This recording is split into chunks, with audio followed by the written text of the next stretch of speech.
श्रद्धा भक्ति ध्यान योगे। तुम परमात्मा को जानना चाहते हो तो अपने ध्यान में 3 बात ले आओ, श्रद्धा भक्ति ज्ञान।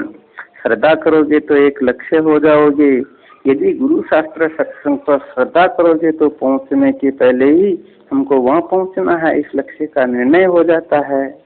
यह रहस्य है, मामूली आदमी से नहीं समझता है हमें कहाँ जाना है। एक आदमी चलता है, उसे मालूम नहीं हमें कहाँ जाना है। दूसरा आदमी चलता है, उसे मालूम करा दिया गया है कि हमें कहाँ जाना है। रास्ते से चलता है, उसे मालूम नहीं है कि यही रास्ता ठीक ठीक जाता है कि नहीं, और उसे बता दिया गया कि यही रास्ता ठीक ठीक जाता है। देख ले दोनों की यात्रा में फर्क होगा कि नहीं। कहाँ पहुँचना है मालूम नहीं है। माने आपके विचार का कोई लक्ष्य है कि नहीं।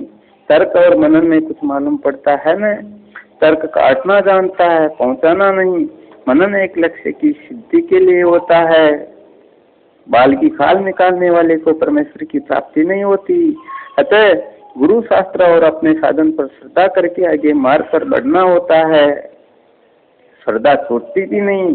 जब तक वस्तु का साक्षात्कार नहीं हुआ तब तक श्रद्धा हो जाने पर निष्ठा होती है।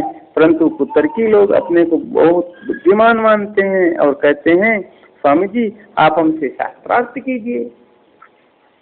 अरे तुम जाकर किसी पंडित से शास्त्रार्थ तर्क वितर्क करो। हमको पंडित मानकर हमारा अपमान क्यों करते हो। महात्मा को पंडित मानकर उससे तर्क वितर्क करना अपराध है। पंडित से बात करना दूसरी चीज है और महात्मा से बात करना दूसरी चीज है। पंडित की बातें सुनकर आप उसे काटने के लिए तर्क भी कर सकते हैं।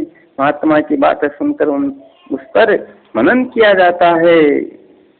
यही तो हमें बचपन से सिखाया गया है कि यदि कोई बात बेटा शास्त्र में लिखी मिले तो मत समझना कि हमारी मति उससे बड़ी है, हम उसे काट देंगे। ये समझना होगा कि ये बात किस अभिप्राय से कही गई है, उसका भाव समझने की कोशिश करना। मनन माने हुई बात का अनुकूल चिंतन।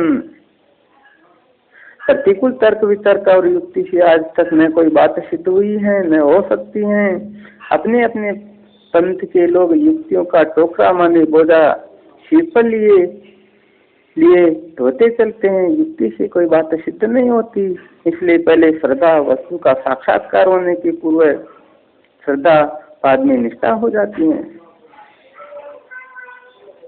भक्ति माने बारंबार बुद्धि के द्वारा उसका सेवन करो।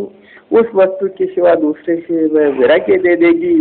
साक्षात्कार न होने तक, साक्षात्कार होने पर बिल्कुल असंग कर देगी और जीवन मुक्ति का विलक्षण सुख देगी। तत्व साक्षात्कार के पूर्व भक्ति, पश्चात जीवन मुक्ति का विलक्षण सुख है। योग, ध्यान योग। ध्यान करो। वेदांत की यह रीति है कि वह दृश्यमान प्रपंच में से कर्म को तो दूर करता है।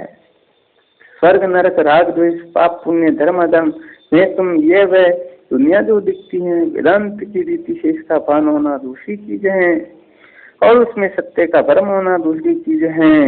नीलिमा का भासना दूसरी चीज है और उसे सत्य मानना दूसरी चीज है। वेदांत भान नहीं भ्रम मिटाता है। यदि साक्षात्कार होने के पहले कोई ज्ञान करे तो क्या होगा। तत्व ज्ञान की योग्यता उसमें आवेगी। ध्यान होगा, ठीक है। ज्ञान होने के बाद ध्यान क्या करेगा। ध्यान प्रपंच का भान देगा। तो ध्यान साक्षात्कार के पूर्व किया जाता है, वह बाद में प्रपंच का भान देगा। जीवन मुक्ति की 3 स्थितियां हुई।